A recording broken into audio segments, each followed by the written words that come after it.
Hey guys, it's Baby Bat. Welcome back to the channel. If you're new here, hi, hello.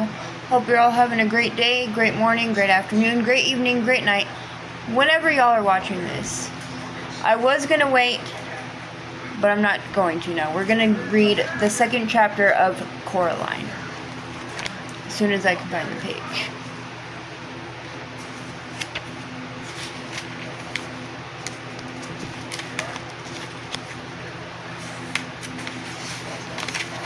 Chapter 2.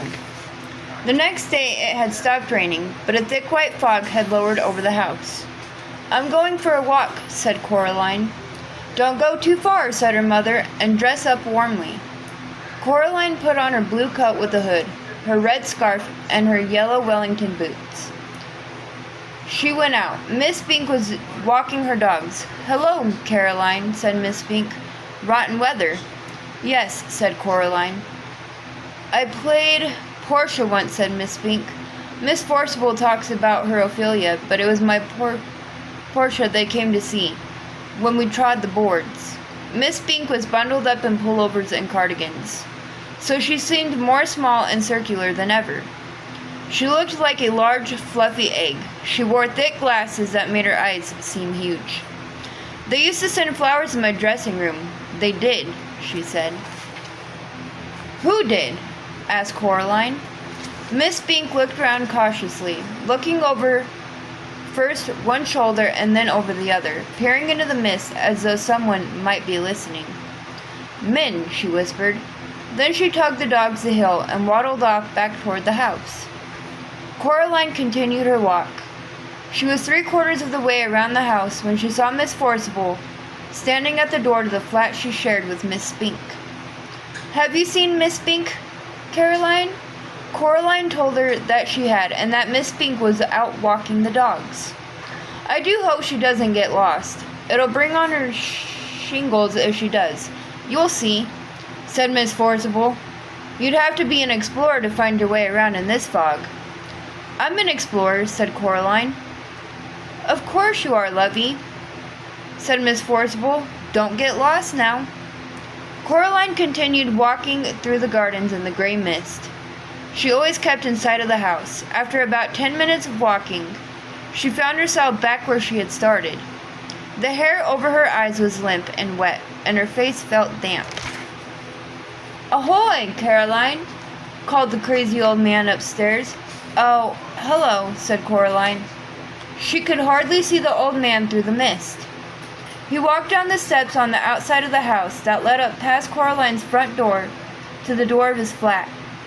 He walked down very slowly. Coraline waited at the bottom of the stairs. "The mice do not like the mist," he told her. "It makes their whiskers droop." "I don't like the mist much either," admitted Coraline. The old man leaned down, so close that the bottoms of his mustache tickled Coraline's ear. "The mice have a message for you," he whispered. Coraline didn't know what to say. "The message is this: don't go through the door." He paused. "Does that mean anything to you?" "No," said Coraline. The old man shrugged. "They are funny, the mice. They get things wrong. They got your name wrong, you know. They kept saying Coraline, not Caroline. Not Caroline at all." He picked up a milk bottle from the bottom of the stairs and started back up to his attic flat. Coraline went indoors. Her mother was working in her study. Her mother's study smelled of flowers. "What shall I do?" asked Coraline. "When do you go back to school?" asked her mother. "Next week," said Coraline. Said her mother. "I suppose I shall have to get you new school clothes. Remind me, dear, or else I'll forget." And she went back to typing things on the computer screen. "What shall I do?" repeated Coraline. "Draw something." Her mother passed her a sheet of paper and a ballpoint pen. Coraline tried drawing the mist. After 10 minutes of drawing, she still had a white sheet of paper with M-I-S-T written on it in one corner in slightly wiggly letters. She grunted and passed it to her mother. Very modern, dear," said Coraline's mother. Coraline crept into the drawing room and tried to open the old door in the corner. It was locked once more. She supposed her mother must have locked it again. She shrugged. Coraline went to see her father. He had his back to the door as he typed. "Go away," he said cheerfully as she walked in. "I'm bored," she said. "Learn how to tap dance," he suggested. Without turning round, Coraline shook her head. "Why don't you play with me?" she asked. "Busy," he said. "Working," he added. He still hadn't turned around to look at her. "Why don't you go and bother Miss Spink and Miss Forcible?" Coraline put on her coat and pulled up her hood and went out of the house. She went downstairs. She rang the door of Miss Spink and Miss Forcible's flat. Coraline could hear a frenzied wolfing as the Scotty dogs ran out into the hall. After a while, Miss Spink opened the door. "Oh, it's you, Caroline," she said. "Angus, Hamish, Bruce, down now, lovies." "It's only Caroline. Come in, dear. Would you like a cup of tea?" The flat smelled of furniture polish and dogs. "Yes, please," said Coraline. Miss Spink led her into a dusty little room, which she called the parlor. On the walls were black and white photographs of pretty women and theater programs in frames. Miss Forcible was sitting in one of the armchairs, knitting hard. They poured Coraline a cup of tea in a little pink bone china cup with a saucer. They gave her a dry Garibaldi biscuit to go with it. Miss Forcible looked at Miss Spink, picked up her knitting, and took a deep breath. "Anyway, April, as I was saying, you still have to admit, there's life in the old dog yet." "Miriam, dear, neither of us is as young as we were." "Madame McCarty," replied Miss Forcible. "The nurse and Romeo, Lady Bracknell. Character parts. They can't retire you from the stage." "Now, Miriam, we agreed," said Miss Spink. Coraline wondered if they'd forgotten she was there. They weren't making much sense. She decided they were having an argument as old and comfortable as an armchair. The kind of argument that no one ever really wins or loses, but which can go on forever if both parties are willing. She sipped her tea. "I'll read the leaves if you want," said Miss Spink to Coraline. "Sorry?" said Coraline. "The tea leaves, dear. I'll read your future." Coraline passed Miss Spink her cup.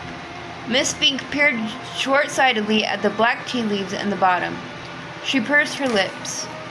"You know, Caroline," she said after a while, "you are in terrible danger." Miss Forcible snorted and put down her knitting. "Don't be silly, April. Stop scaring the girl. Your eyes are going. Pass me that cup, child." Coraline carried the cup over to Miss Forcible.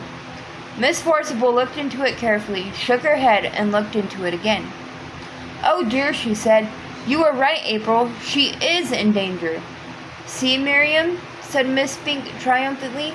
"My eyes are as good as they ever were." "What am I in danger from?"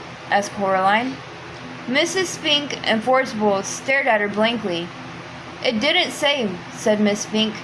"Tea leaves aren't reliable for that kind of thing. Not really. They're good for general, but not for specifics." "What should I do then?" asked Coraline, who was slightly alarmed by this. "Don't wear green in your dressing room," suggested Miss Spink. "Or mention the Scottish play," added Miss Forcible. Coraline wondered why so few of the adults she had met made any sense. She sometimes wondered who they thought they were talking to. "And be very, very careful," said Miss Spink. She got up from the armchair and went over to the fireplace. On the mantelpiece was a small jar, and Miss Spink took off the top of the jar and began to pull things out of it. There was a tiny china duck, a thimble, a strange little brass coin, 2 paper clips, and a stone with a hole in it. She passed Coraline the stone with a hole in it. "What's it for?" asked Coraline. The hole went all the way through the middle of the stone. She held it up to the window and looked through it. "It might help," said Miss Spink. "They're good for bad things sometimes." Coraline put on her coat, said goodbye to Mrs. Spink and Forcible and to the dogs, and went outside. The mist hung like blindness around the house.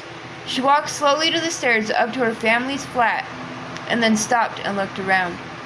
In the mist, it was a ghost world. In danger, thought Coraline to herself. It sounded exciting. It didn't sound like a bad thing. Not really. Coraline went back upstairs. Her fist closed tightly around her new stone. And that, my friends, is the end of Chapter 2 from Coraline. We will be reading chapter 3 very soon. I am enjoying this book. If you are, please like this video and leave me a comment down below. That being said, I hope you all have a great morning, great day, great afternoon, great evening, good night, whenever y'all are watching this, and I will see you all in my next video. Bye, guys.